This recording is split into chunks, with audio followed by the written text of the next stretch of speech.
Let us elect men and women who are not just going to talk to us every day and be on top of us promising us after promise, but men and women who will deliver on their campaign manifesto. Tokea zile siku yenye mabeberu walitoka hapa nchi, unapata viongozi wakichaguliwa, kazi yao ni kupiga siasa asubuhi, siasa mchana na siasa usiku. And when we play so much politics, it destabilizes our security, it destabilizes the economic growth of the country, and generally it affects the well-being of Kenyans, and it puts us in a position that we cannot be proud of as a nation. Mpenzi mtazamaji wa Sauti TV, tuko na bahati sana leo kupatana na Secretary General of the National Liberal Party, NLP. Tuko hapa na yeye, tunataka kusikia mambo yako vipi. First of all, SG Bwana Koyo, what do you think of the state of the nation right now? How are things? We've seen the political noise is growing louder and louder. The president is continuing to be more on top of the cars. We are seeing the empowerment programs. The opposition is as well active. Is Kenya officially in campaign mode? Thank you. The greatest problem we have in Kenya is that we are a politicking nation. It is always politics after politics. Immediately a new president is sworn into office. The following day, even before he commences the very duties that he or she has been elected to undertake for the citizenry, they start engaging in national politics, and they start engaging on the next election, not on the next development and empowerment of the people. Today you can see President William Ruto is carrying out what we may call in quotes political activities. They are actually camouflaging all these activities as empowerment programs. But if you look into it in a better way, you realize that all these are just political machinations, all these are just political gatherings, and they are political activities that are clearly designed to wink Kenyans that they are working for the people. Today, you've seen that the entire executive, from the ministers who are not even supposed to be playing partisan politics, have now taken it upon themselves that every single day they wake up, the first thing when they are given a microphone is to start preaching to us about the next general election of the issues of the two-term. You ask yourself, when will they ever relax, sit down and work for the people? It's now over 2.5 years since this administration came into office, but they have done so little to celebrate. There is nothing tangible that we can actually hold this country, the country's leadership, and congratulate them. But for now, all that they are doing is to compete with their political opponents who are in the opposition. The political opponents who are in the opposition are actually just like CMC twins. They are conjoined at the hip. The language they speak in the opposition, the same language that the Kenya Kwanza government is speaking. So for us as National Liberal Party, we find that the nation today we are not heading in a good direction. Because a good administration should have invested its quality time and should have invested the resources that they are collecting from the people to ensure that they deliver on their campaign promises. Instead of delivering on their manifesto and the campaign promises, the current administration has decided to play politics even more than those who are in the opposition. So if they continue on this same trajectory, I can guarantee the nation that we are not going to get much when their term will have expired. And that is why we are calling upon Kenyans as the National Liberal Party. While we are preparing for the next general election, please let us come out and be responsible citizens. Let us elect men and women who are not just going to talk to us every day and be on top of us promising us after promise, but men and women who will deliver on their campaign manifesto, and men and women who will live through constitutional means. Men and women who knows that it is the only way to uplift the livelihoods of your people is by prudently managing their resources and eradicating, if not reducing, corruption. Bwana Koyo, currently what is happening in the country, as you have rightly said. There's so much politicking. Kenya has become a politicking nation. What do you think could be the solution that at least people are able to politic and to be in campaign mode at least a year or a few months to the elections as the law dictates? What can we do? Is it just that Kenya has just become a country of impunity, that we just politic the whole 5-year cycle and don't focus on even development? Because politics as well affects stability of the nation, affects peace of the nation, even economically, because we've seen too much politics, and politicking has even interrupted daily activities. It is just lack of implementation of laws. Kenya is one of the most progressive countries in terms of the constitutional order. The problem we have with our country is when it comes to implementation of the laws that are established. The IBC should actually rein on rogue politicians and rogue leaders who, when they are elected into office, they start campaigning outside the campaign period. Personally, I'm a candidate in the KAZI poll by-election. I have not started campaigns because I have to adhere to the timelines and the regulatory framework that has been established or that has been put together by IBC. But you realize that we live in a country where there is a law that serves different people. We are under the same law, but some leaders and some politicians can blatantly break the law at will, and there is nothing that will be done to them. So if IBC were to rein on these rogue leaders and the rogue politicians and ensure that the designated campaign period is strictly observed, then I think we can have order. But for now, you wonder if the head of state is the one who is campaigning more than even the person who is in the opposition. They always say a good leadership is a reflection of the leadership of the country.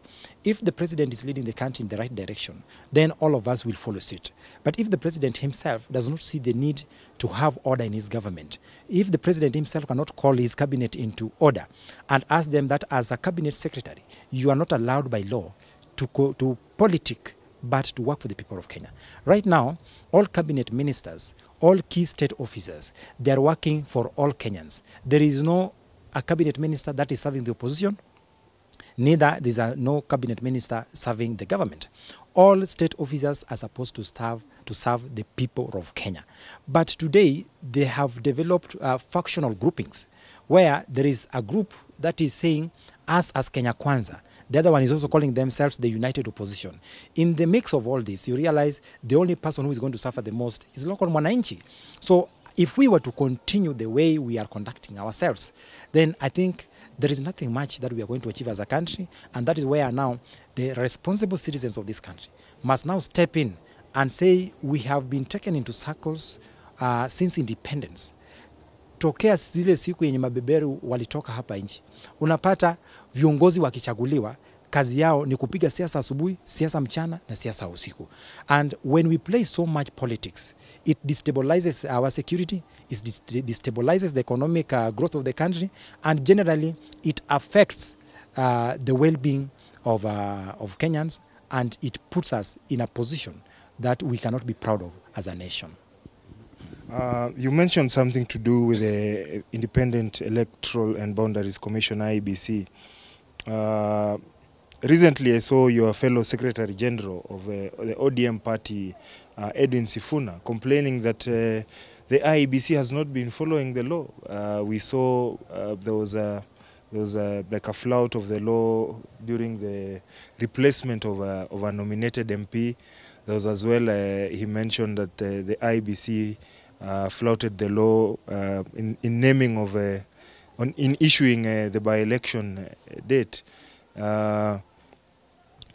Do you and yourself, you're a candidate in KAZI poll, the by-election in KAZI poll.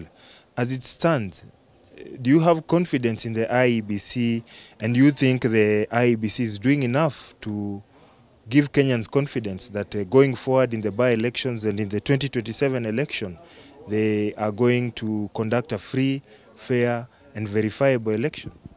It is the responsibility of IEBC to restore public trust in the electoral process.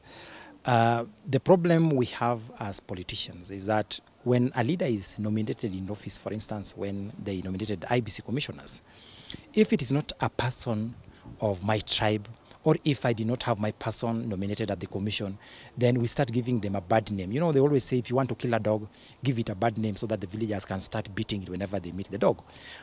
We should not start by bashing IBC at this stage.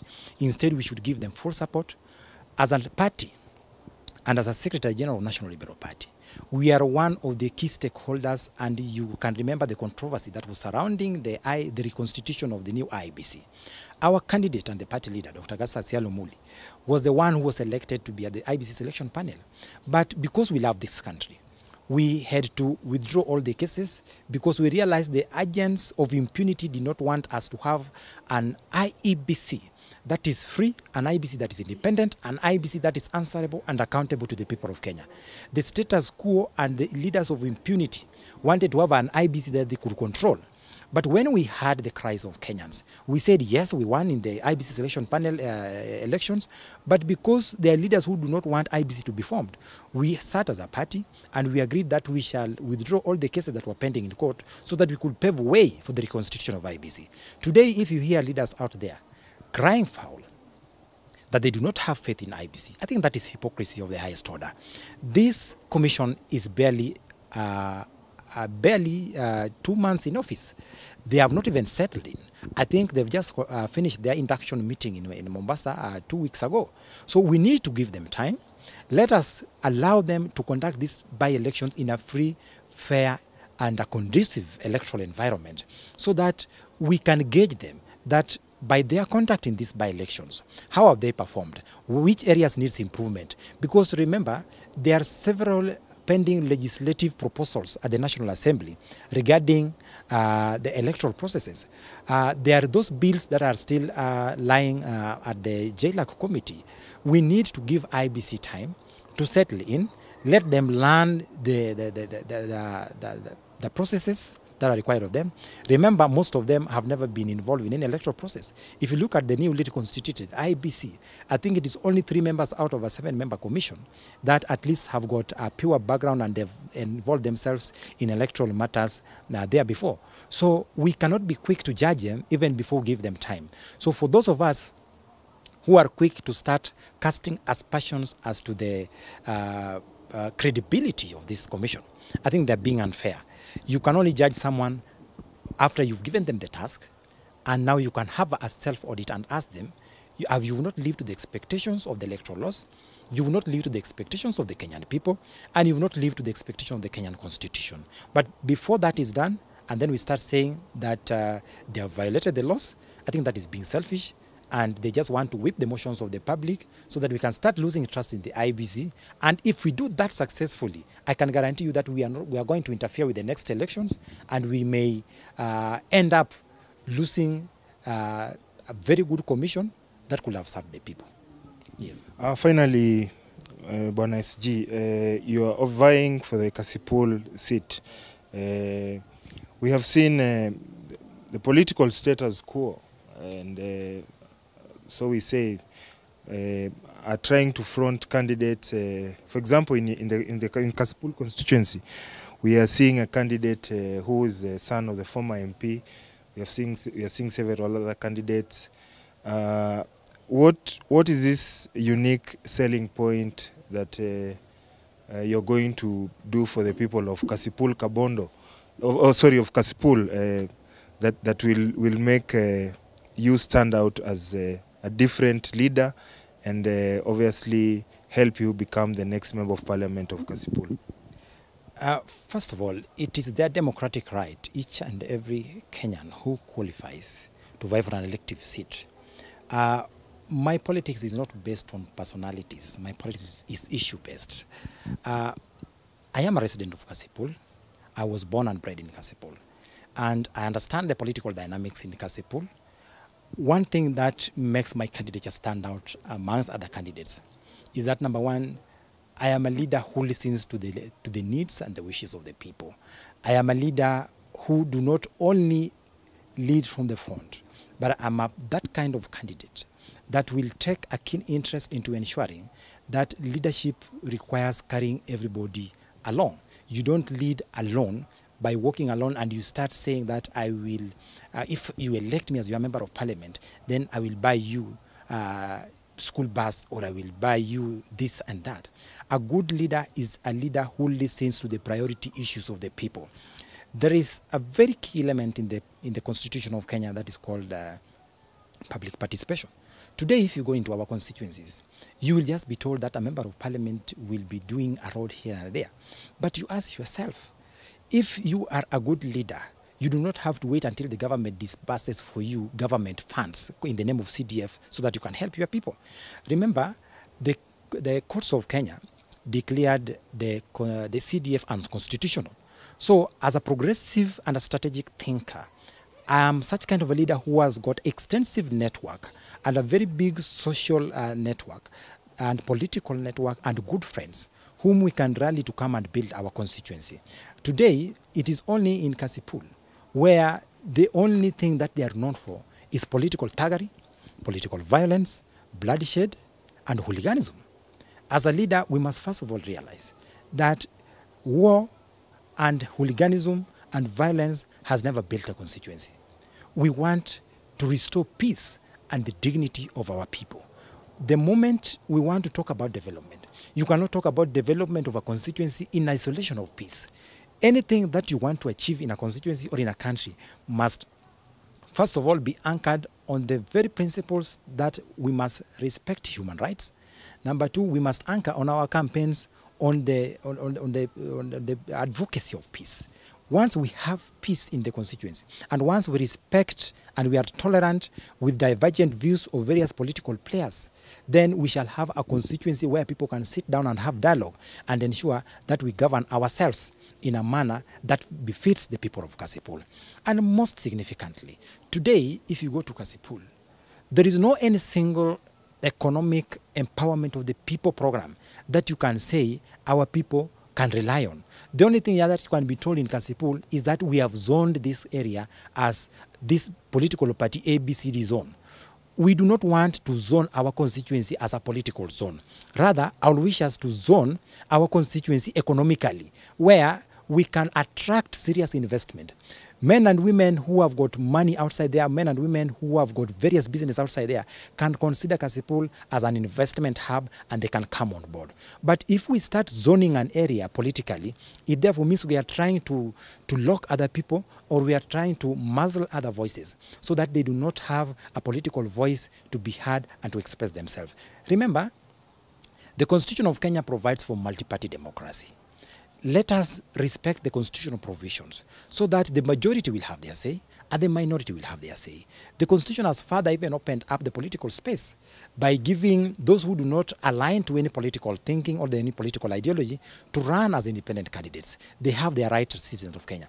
Let them run their campaigns. I will run my campaign based on peace. I will run my campaign based on issues that are affecting our people. And I will run my campaign based on the key issues and agenda that can alleviate our people from the poverty that we are witnessing today. It is only in Kasipul where, if you go there, we have serious teething problems in the health sector. A good leader should not say that health sector is a devolved function, that is not my function. A good leader should not say his people die, and then you say it is not my responsibility. Today, the roles as clearly captured in the constitution of a member of parliament. One is legislation, two is representation, and number three is oversight. Those whom we have, or those whom we have elected before to represent us as the people of Kasipul, has not done the role of representation effectively as we have expected. Today, we will expect that as a member of Kasipul, as a member of parliament for representing Kasipul constituency, I will lobby other members of parliament and present a bill. And because the passage of a bill squarely lies in the hands of the people. That's why we have the public participation. We should have laws that are progressive, not laws that punishes the people, but laws that are helping our people to grow and live a better life. For instance, as a member of parliament for Kasipul, if the people of Kasipul graces me to be the member of parliament, I will ensure that the bills that I will sponsor in parliament are bills that, number one, will not strangle and kill our people further. For instance, you ask yourself, why are we still grappling with lots of diseases? Today, the greatest or the biggest hospital in Kasipul, that is government owned, is Rachonyo Level 4 Hospital. At Rachonyo Hospital, if you go to there today, there is no drugs. This is happening because the leadership of Kasipul is not actually keeping the county government and the national government on toes to ensure that in as much as the health function is devolved, a member of parliament is supposed to represent us so that if we are suffering, he is our voice to talk to the governor, he's our voice to talk to the national government. But if you have a leader who cannot talk to the governor, if you have a leader who the only thing they can do is to do business and stash our billions of shillings into their own pockets and fill their stomachs, then the people will continue dying because of lack of medicine.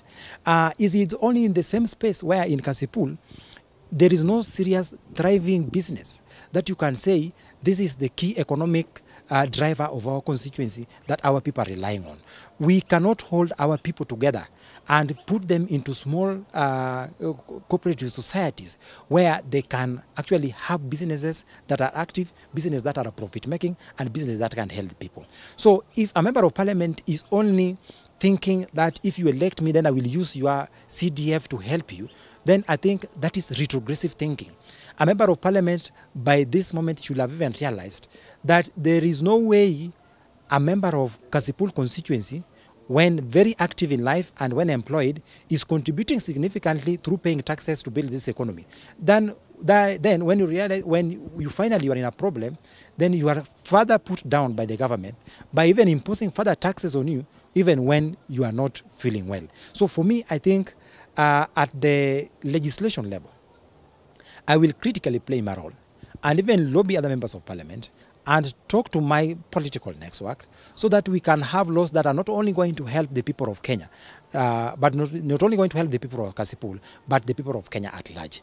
Because if we don't do that, then we shall just remain as political noisemakers, promising our people things that do not actually directly impact into their daily lives. Yes.